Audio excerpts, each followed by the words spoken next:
Bonsoir mesdames et messieurs, bienvenue dans ce tutoriel consacré à la prise en main de la plateforme AGCP de la DSBS. Je me présente, je suis Geoffroy Faustin de l'IEPP Abourou 1, et ce sont les enseignements préscolaires primaires d'Abourou 1. Je suis au service informatique et correspondant fichier. Ce tutoriel s'adresse avant tout à tous les directeurs des écoles primaires et aux correspondants fichiers des IEP de la Côte d'Ivoire et tous ceux qui travaillent sur la plateforme AGCP concernant la gestion du primaire. Ok. Quel est le but? Pourquoi ce tutoriel? En fait, ce tutoriel parce que depuis quelques années déjà qu'on a instauré l'immatriculation et la plateforme AGCP, il a été dit que les directeurs étaient chargés de l'exécution de toutes les tâches. Et nous, les correspondants fichiers, nous étions chargés de superviser le travail. Et à chaque niveau, il y a la DSBS qui devait octroyer le numéro matricule et aussi gérer toute la plateforme. Ok.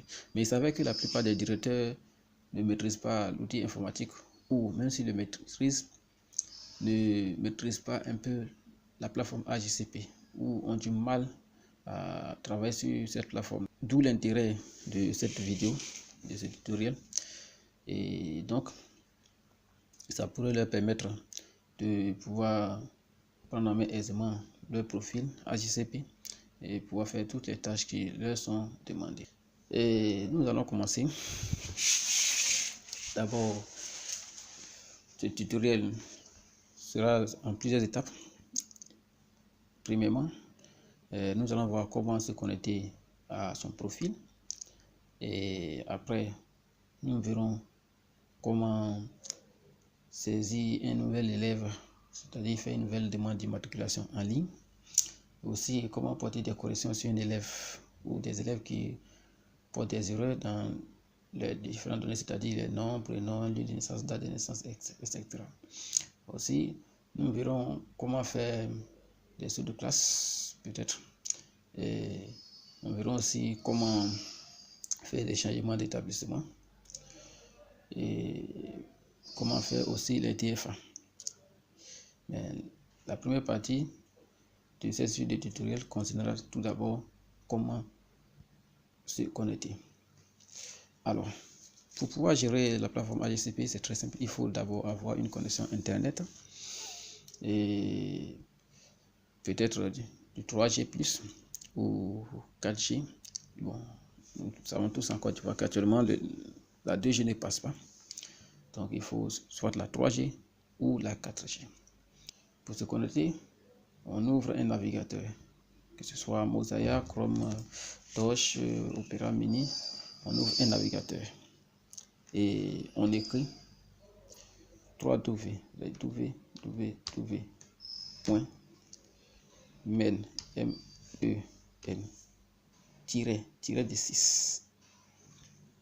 dps.org. Alors on lance. Ça c'est dans la partie, dans la barre d'adresse qu'on met cela pour pouvoir se connecter au site de la DSBS. Et voilà comment se présente le site de la DSBS. Bon, ici, gérer tout ce qui se passe au sein des établissements, au niveau des élèves et autres instructions en ligne, les transferts, tout est géré à partir de cette plateforme-là. Et nous, la partie qui nous intéresse, c'est la partie carrière au primaire. L'onglet carrière au primaire. Vous voyez déjà, quand on vient sur l'onglet, sans cliquer, automatiquement, il y a un menu qui s'affiche là. Donc, on vient dans carrière au primaire, puisque nous gérons le primaire. On vient dans carrière au primaire. On clique sur accès AGCP. Que veut dire AGCP? Application de gestion de la carrière au primaire. Voilà. Donc, c'est l'application dédiée ou la partie de la plateforme dédiée à la gestion de tout ce qui est primaire. Okay. Donc, on clique dans accès AGCP.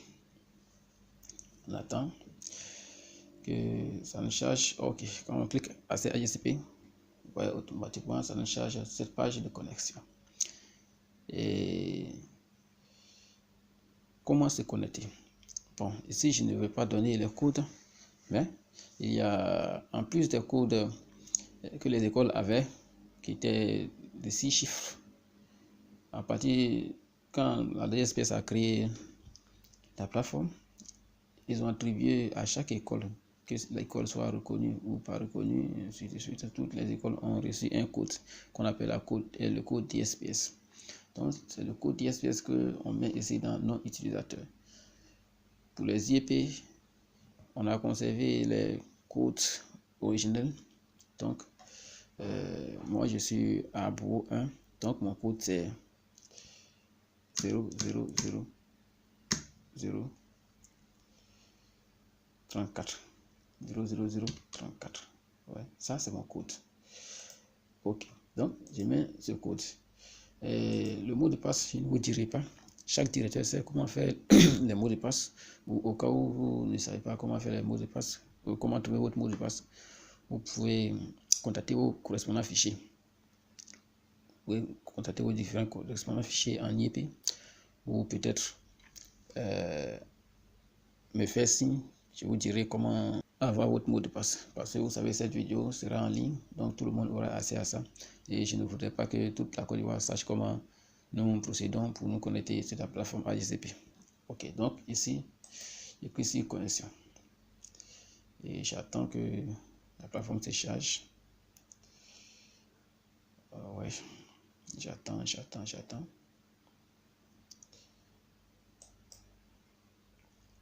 J'attends toujours. Actuellement, c'est un peu lent. Hein. Il y a trop de trafic sur la plateforme. Sur les sites, en fait, il y a l'instruction en ligne, les demandes de transfert, il y a aussi l'immatriculation qui est en cours, il y a aussi la gestion des DFA. En tout cas, il y a tout un tas de trucs qui se passent sur le site actuellement. Donc, c'est lent par moment. Mais avec un peu de chance, on pourrait se connecter. Ok, voilà. Ici, j'ai réussi à me connecter. Voilà ma plateforme. Ici, c'est la plateforme au niveau de l'IEP. Ok. Regardez bien comment se présente une plateforme AGCP. Toujours quand vous vous connectez, regardez très bien, il y a un message qui passe en haut. Ce message peut s'avérer très important par moment. Aussi, il y a un message qui est là, qui faut informe de l'opération en cours. C'est-à-dire si on est en train d'importer les moyennes, on est en train d'immatriculer des élèves, on est en train de faire les DFA, ainsi de suite. Tout ce qui est en cours, vous verrez l'information ici, avec généralement le délai. Ok. Après ça, quand vous vous connectez, ce que je vous conseille, vivement, c'est de venir là. Vous cliquez ici sur le code de votre établissement. Vous voyez là, on a des connexions, on a modifié le mot de passe. Donc, je vous conseille de modifier le mot de passe. Je vous dirai comment faire plus tard. Mais pour le moment, on va présenter la plateforme. Ok. Donc, la plateforme ici, regardez très bien.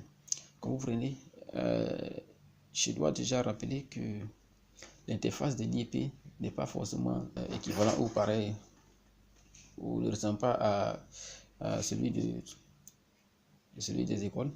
Donc, regardez ici. Vous voyez ici, on a un S-Guide utilisateur. Quand vous ne savez pas que faire ou vous cherchez de l'aide, vous cliquez là pour pouvoir chercher le guide utilisateur. Télécharger le guide utilisateur. Vous verrez toutes les instructions, tout y est. Ok. Ici, on a autorisation. Dans le groupe autorisation, on a saut de niveau, niveau plus 1. Ça concerne les sauts de niveau, ceux qui vont du CE2 au CM1, au CM2 directement ou du CP2 au CE2. Bon. Pour cela, il y a des conditions à remplir. Tous les chefs d'établissement ou les directeurs d'école connaissent les conditions. Donc, si l'élève remplit ces conditions, alors c'est par là on passe pour faire les sauts de niveau. Ensuite, il y a la rubrique correction, le cours correction. On a ici correction sur la date de naissance et correction sur l'identité. Donc là, on voit que pour corriger les données d'un élève, on va c'est subdivisé en deux parties. Soit on corrige la date de naissance, soit on corrige l'identité. Nous y reviendrons plus tard. Okay. Après, on a ici la boîte de demande. Là, actuellement, on a seulement demande de changement d'école. Si par exemple un élève vient d'une école d'une autre inspection ou encore d'une école de haute inspection et il va dans une autre école de haute inspection, alors c'est par là où passer pour faire la demande de changement d'école. C'est très simple, vous verrez ça plus tard. Et ici on a école. Ici école, c'est là que se trouve la liste de toutes les écoles gérées par l'IEP. Et là on a la rubrique ou le groupe élèves. Ici on a fichier élèves 2015-2016. Ça c'est le fichier de référence. C'est l'ensemble des élèves qu'on a eu à saisir en 2015-2016 et aussi tout ce qu'on a saisi actuellement. Si il savait qu'il était déjà à l'école quand on commençait l'immatriculation en 2015-2016, il se retrouve ici automatiquement. Et là, c'est le fichier 2016-2017, la fichier élève 2017-2018, la fichier élève 2018-2019. Et là, on a IEP. Bon, chez nous ici, on ne peut rien faire actuellement parce que c'est seulement notre IEP. Quand vous remontez au niveau de la DREN, par exemple, ou de la DTN, et j'ai plusieurs inspections, alors quand ils cliquent ici, ils auront la liste des inspections. Ou quand ils remontent à la DSPS, là-bas encore, j'ai plus d'une centaine d'inspections. Alors quand ils cliquent ici, ils ont la liste des inspections. Okay. Ici, on a demande de matricule. Demande de matricule, on a le bouton ajouter. Le bouton ajouter, c'est là qu'on clique pour saisir un nouvel élève. Ou le bouton modifier pour voir l'ensemble des saisies qu'on a eu à faire. Ok. Et là, on a le groupe importation, la rubrique importation. Ici, on a fichier actualisation rapide, phare. On a fichier DFA. C'est là qu'on passe pour ajouter le fichier DFA, c'est-à-dire les décisions de fin d'année des élèves. Donc, c'est là qu'on passe pour importer le fichier SL des décisions de fin d'année des différents élèves de l'IEP. Et là, on a fichier école ou IEP rattaché. Bon, ça concerne surtout les IEP qui ont été créés au cours de l'année 2017-2018 et qui n'étaient pas encore dans les locaux, qui étaient encore attachés à d'autres inspections. Donc c'est là on passait pour les gérer. Bon, nous, je n'étais pas concerné, donc je n'en sais pas trop. Et là, on a fichier import saut de niveau. Ici, quand on fait le fichier de saut de niveau en SL, c'est là qu'on passe pour l'importer. Et quand on l'importe, il y a la suite du processus et l'élève saut de niveau automatiquement. Et là, on a les paramètres. Dans les paramètres, ici, les paramètres nationalité, c'est-à-dire quand on va saisir ou toutes les opérations qu'on faisait ici, quand on nous demande la nationalité, ce sont seulement les nationalités qui sont reconnues dans ces modules ou le fichier de nationalité qui seront prises en compte. Toute autre nationalité qui n'est pas reconnue ne sera pas prise en compte.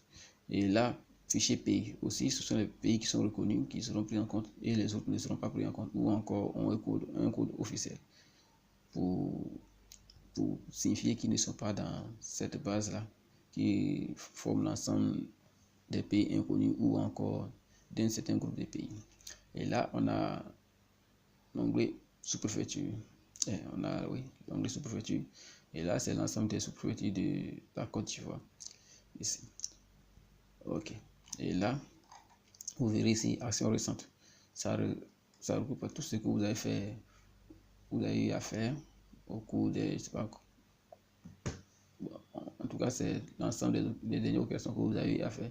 Ici, vous pourrez passer pour voir quelle opération vous avez effectuée et éventuellement apporter des corrections ou encore voir si vous ne vous êtes pas trompé. Ok, merci. Et de la plateforme de l'interface officielle, en voulant se déconnecter, on clique là directement, on clique sur déconnexion et on ressort. Ok, nous allons déconnecter pour aller voir l'interface d'une école. Merci. Ok, on a réussi à se déconnecter de la plateforme pour ne pas dire de l'interface de l'IEP. Nous allons maintenant chercher à nous connecter à l'interface d'une école pour voir comment elle se présente. Et là, j'ai pris le code d'une école qui est là. Et comme j'ai dit tantôt, je ne vais pas vous dire comment on fait pour trouver le mot de passe. À chacun de voir son correspondant fichier pour plus de sécurité. Ok, donc moi, je vais me connecter au profit de cette école. Et vous voyez, voilà, ici, le profil de l'école en question. Vous voyez, tout se ressemble, hein, pratiquement tout ce qu'il y a sur le profil où l'interface de l'IP se retrouve ici sur l'interface de l'école. À part quelques rubriques, comme par exemple ici tout à l'heure, on avait école et dans la rubrique importation, on avait école et IP rattaché, ici ça n'existe pas. On avait ici la rubrique IP, là ça n'existe pas. On avait la rubrique école, ici ça n'existe pas parce que vous ne constituez qu'une seule école, donc vous n'avez pas besoin de la liste des écoles. Ok, mais par contre, tout ce qu'on avait là-bas qui concernait les élèves se retrouve ici. Ici, on a saut de niveau. Là, quand vous cliquez, vous verrez tous les sauts de niveau qui ont été effectués dans votre école et peut-être, il dit bien peut-être, dans toute la Côte d'Ivoire. Et là, correction des dates de naissance, correction sur l'identité, c'est la même chose. Demande de changement d'école, c'est la même chose. Ici, les fichiers élèves, tout est là. Tous vos élèves de 2015-2016 jusqu'à 2018-2019 se retrouvent là. Donc, quand vous voulez tous les matricules et tout ce que vous voudrez, c'est là que vous rentrez. Nous verrons tout à l'heure comment voir cela. Ok. Et là, la demande de matricule qu'on a vu là-bas tout à l'heure, c'est-à-dire saisir un élève. Et vous avez ça ici aussi. L'importation des DFA, c'est par là que vous passez pour faire les DFA. Et fichier actualisation rapide, FA. Bon, je ne vais pas trop vous dire de quoi il s'agit, puisque quand vous passez par les DFA, ça fait le même travail. Et là, on a encore les paramètres. Nationalité, pays, sous-préfecture. Donc, tout est là, à part seulement la liste des écoles, la liste des IP et comment on appelle ça, fichier, école et IP rattaché. Je crois que c'est ça seulement. Hein. À part ça, il n'y a plus rien d'autre. Ok. Et là, c'est la même méthode ici. Bien. Donc, nous allons nous arrêter là et continuer dans la deuxième partie. Merci beaucoup.